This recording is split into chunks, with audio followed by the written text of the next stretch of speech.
For more on the election results, let's cross live to our correspondent Stephen Gibbs in Caracas. Stephen, Capriles has just spoken to his supporters and says he does not accept the result. Tell us more about that.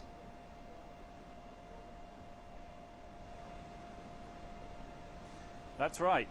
Enrique Capriles delayed for well over an hour after President Maduro said that he had won the election. Capriles gave a press conference and said he will not be accepting the result. He said he thought there were irregularities in the count and he's asking for a full recount. The opposition officials who've been monitoring this say that they came up with very, very different numbers. Enrique Capriles also launched, as one might expect, an attack on the government. He refused actually to call Nicolás Maduro the president of Venezuela. He instead said he was the government candidate, and he really accused the government for abusing the resources of this country.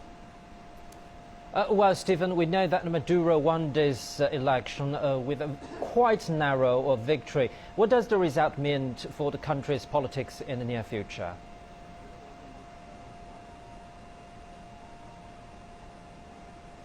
It's a very, very interesting and difficult, possibly, time for Venezuela.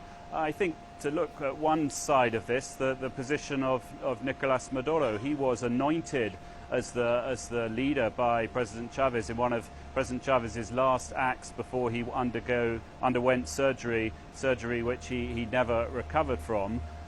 President Chavez led this country with an 11% victory over the opposition, or 11% advantage over the opposition, and that's now been whittled down. Nicolás Maduro has only just 1.5% lead over the opposition. Now, that puts him in a pretty difficult position, because one of the things that President Chavez always managed to do was unify all the government factions effectively behind him. Now, there may be some factions in the government that after this vote might consider Nicolás Maduro a weakened leader, and that may well have profound consequences.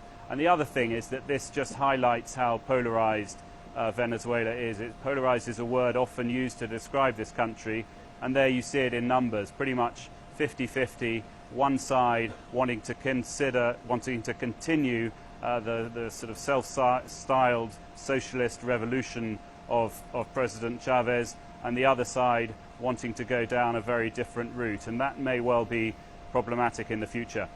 Thank you very much indeed, our correspondent Stephen Gibbs in Caracas.